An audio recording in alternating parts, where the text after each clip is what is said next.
All right, greetings everyone. It's Mr. Shea here, and welcome to the start of World War I. Big bummer, but it was important in shaping the rest of, especially American foreign policy, the rest of the century. So we will jump on in, and as always, our video is supported by tea. Thank you, tea. You are hot and wet. All right. A lot of causes of World War I, which we'll look at, and we'll jump into kind of how that affects Europe. And then in class more, we'll look at the events of it, as well as really how the United States gets involved, very sadly. So one of the big causes of World War I is this idea of nationalism. Now, nationalism is a feeling, an idea that promotes one's country's interests above the interests of countries that are around them or elsewhere in the world. And it can be furthered by literature, by music, by the government, by speeches, and it really makes people feel that their country is powerful and deserves that power, and that their power and importance is greater than other countries. If you think back to the last video for my students looking at that idea of American exceptionalism, there is a lot of similarities between the two. And for a long time, these countries in Europe had been building up this belief and this feeling of great importance for their own country. And this is a tricky one. It's often compared and is very similar to patriotism, which is a great love and support of one's country.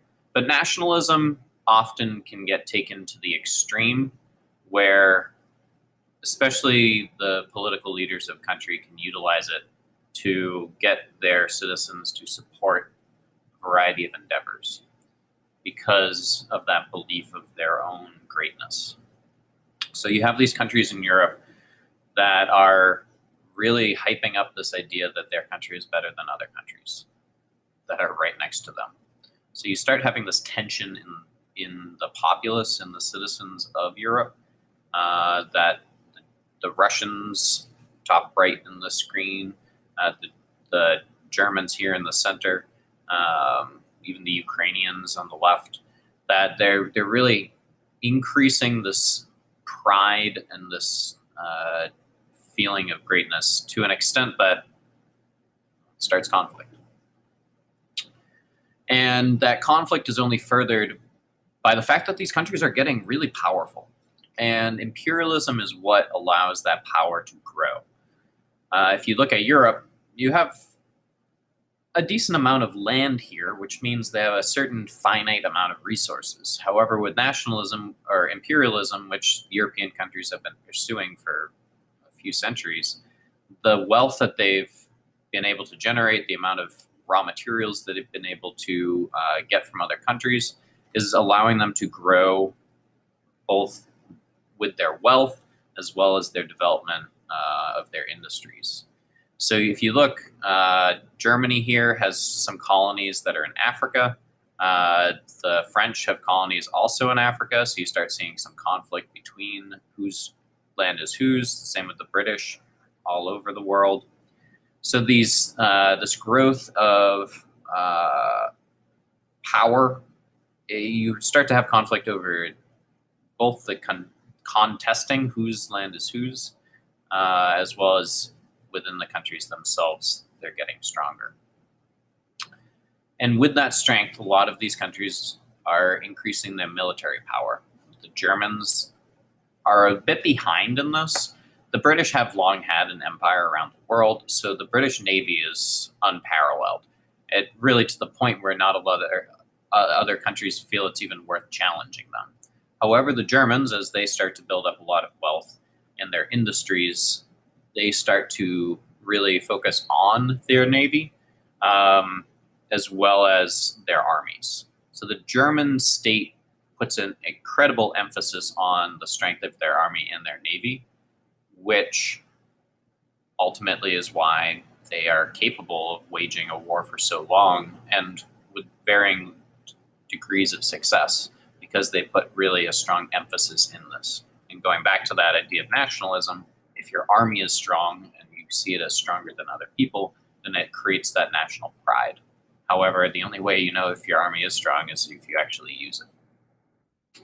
And then finally, really, of all these things, the piece that is the first to fall, and it's a domino effect, is this alliance system.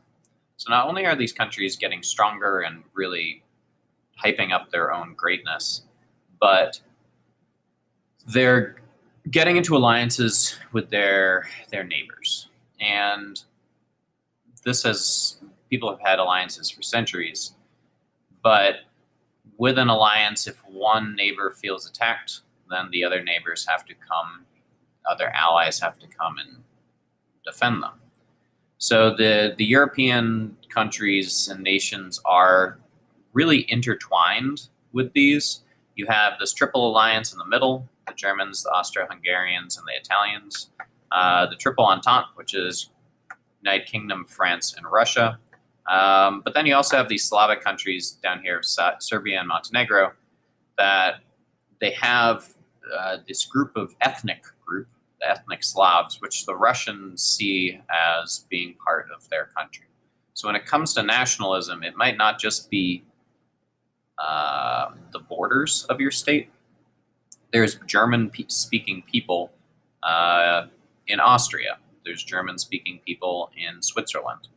So you have, in some places, this belief that even if you're ethnically similar, then that means you're part of a greater nation. So you have all these ties and alliances that pull everyone into this great war together. And that's what it's called. It's called the Great War, because suddenly, instead of war between France and the United Kingdom, which has happened for centuries, you have these wars that break out that draw everyone in. And that's why the deaths are incredible.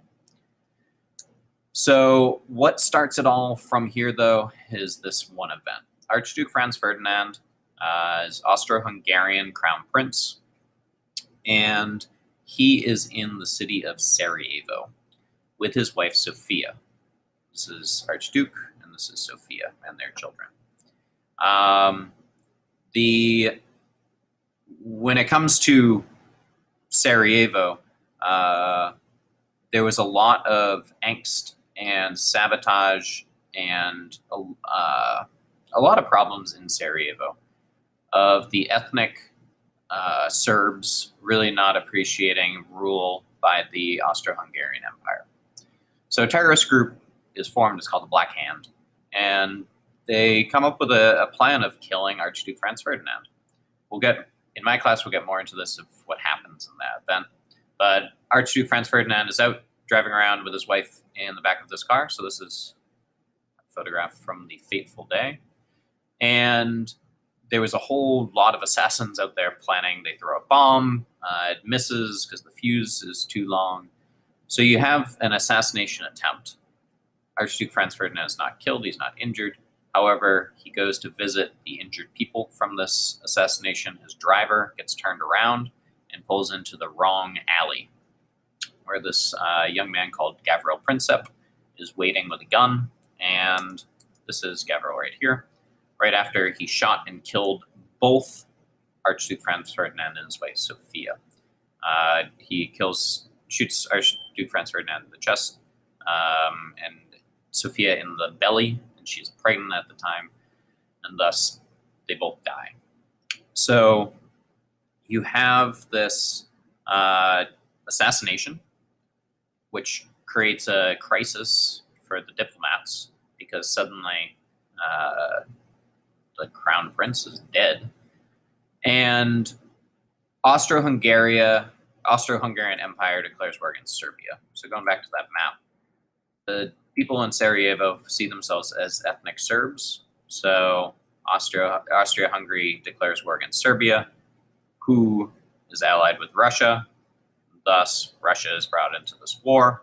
And since Russia is allied with Serbia and is going into war, then France and the United Kingdom go involved, and thus Germans get involved as well.